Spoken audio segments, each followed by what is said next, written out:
Hey everyone, what's going on? It's Ignacio here. It is 12:26 a.m. Here in front of EOS Fitness. It's I don't know what, Monday the 11th.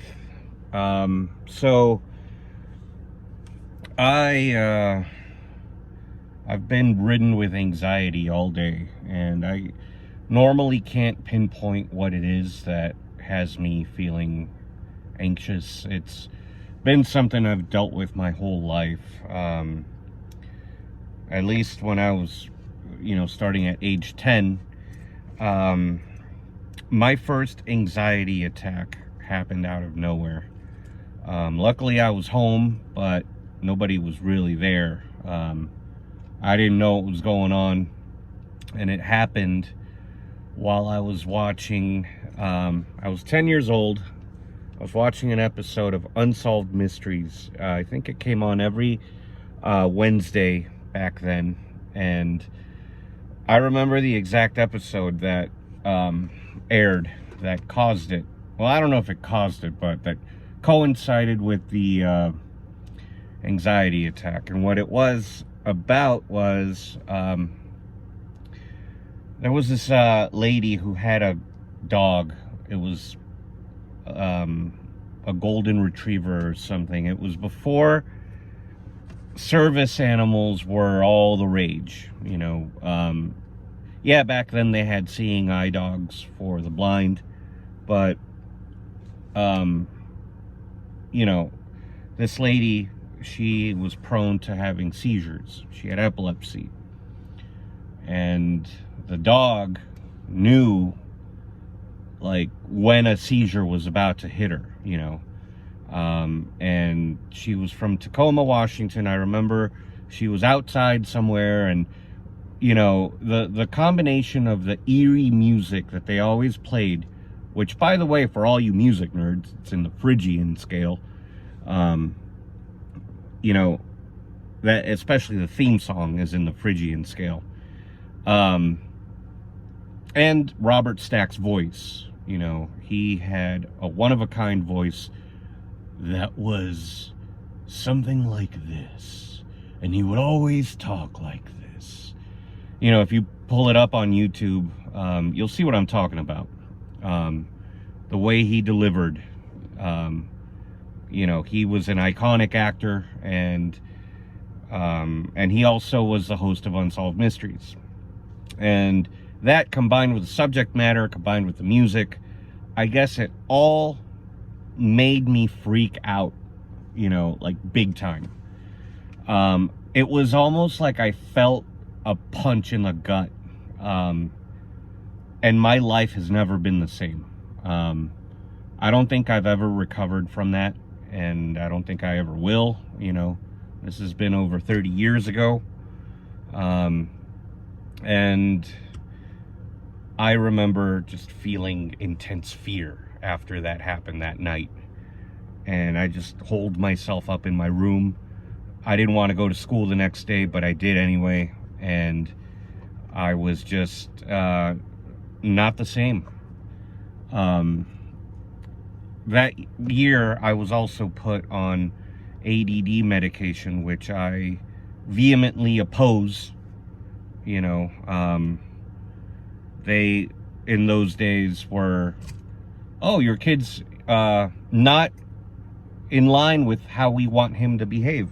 Okay, so we recommend that you take him to your doctor and you put him on, Ritalin, or the generic version of Ritalin that I was put on, methylphenidate. Yeah, and so I was one of those kids in school. And but anyway, I felt anxiety all day long today.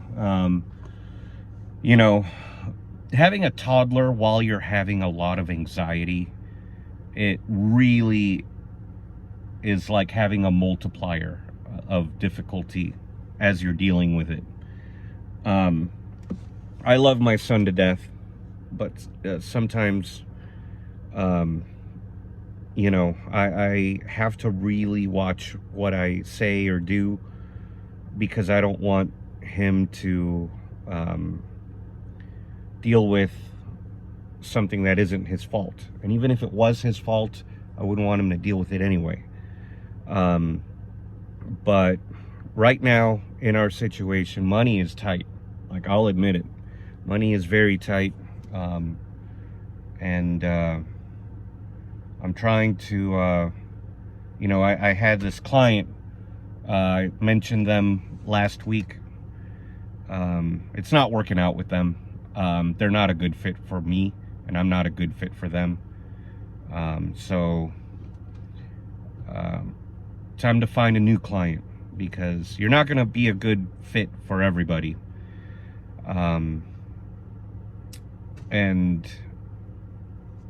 my wife, she was feeling anxiety also, in her, like, she didn't tell me until when it was what we call bedtime protocol, for our son, so he can go to bed.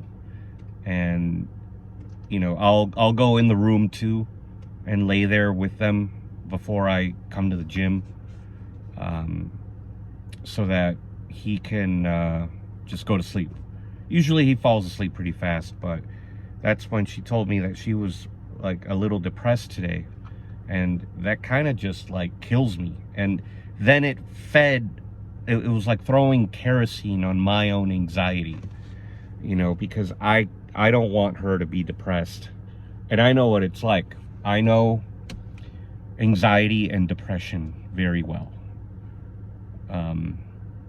And I wish it wasn't the case. And so when she tells me every now and then that she's feeling a little depressed, I feel like I'm powerless. Like I can't do anything about it. But tomorrow's a new day, and we'll just keep moving forward as best we can. And a lot of my way of dealing with anxiety or depression has been to come to EOS Fitness. And I do recommend for anybody that deals with it. It's all what they say in real estate, in Keller Williams at least, the drunk monkey. It's the worst incarnation of the drunk monkey that there is, because there's nothing that's preventing you from putting one foot in front of the other and getting to the gym, or doing something to where you're taking care of your own sanity, without resorting to getting plastered. At least with me,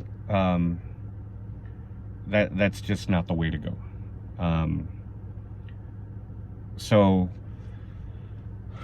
yeah, I'm still kind of feeling it right now.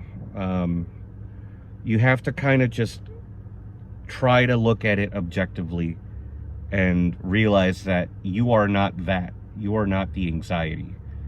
It's kind of like in the Spider-Man comics when he's dealing with the alien symbiote. I don't know if I said that right. Venom.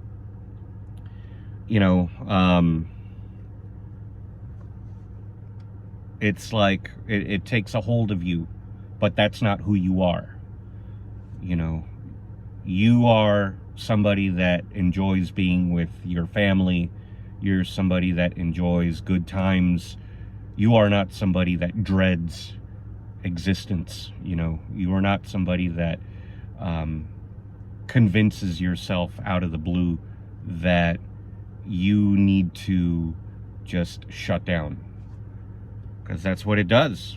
And it sucks. It really does suck. So I'm hoping that I go in there and I kill it. I'm gonna do another mile today in the pool. Last week I did 3 nights in a row where I swam a mile each night, and they say that you're supposed to give yourself 48 hours rest, and I clearly didn't. But over the weekend, I didn't work out. So I'm going to go in there and maybe I'll have a better time for my personal best. We'll see. I also got a... Thursday was the last day I worked out. And I've been doing more and more weight on squats. Hopefully, that keeps improving. I'm working on my form and I'm doing super lightweight. So, yeah, that's where that's at. So, if you deal with anxiety, let me know how it is you deal with it in whatever healthy way you choose. Let's see it in the comment section. Put your comments below of how you deal with it. And because you never know, it might help somebody. And yeah, it's tough right now. Everybody's kind of struggling. If you weren't struggling before financially, if you were kind of just treading water, you're really feeling the pinch right now of what's going on. And it's not just in the US, it's worldwide what's going on. And then there's all this news of new COVID variants and the monkeypox and the epoxy and the SOB and the whatever, So yeah, that's all I got. Hopefully, this will do the trick and I'll be back to my normal self tomorrow. And I gotta get more clients too. I helped an old friend of mine get a rental house, which I have to call the property management company and tell them, look, you guys owe me $400. So yeah, that's where we're at with that. So gotta get more clients. A lot of our problems, a lot of our anxiety would go away if we just had more business coming in. So I got to work on that. So if you guys are also looking for anybody to help you out with real estate here in Las Vegas or anywhere in the United States, let me know. I'm pretty well connected throughout the rest of the country, and I can find you an awesome agent who knows their I don't want to use words that'll demonetize this channel if it ever gets monetized, but you know what I mean. So yeah, I'll get you taken care of, and if you live here in Las Vegas, I'll take care of you. But you got to be the right fit. You can't be somebody that's trying to cut corners. No unethical clients. I don't play that game. And I will catch you guys next time. Please hit like and subscribe, and thank you for watching. Bye.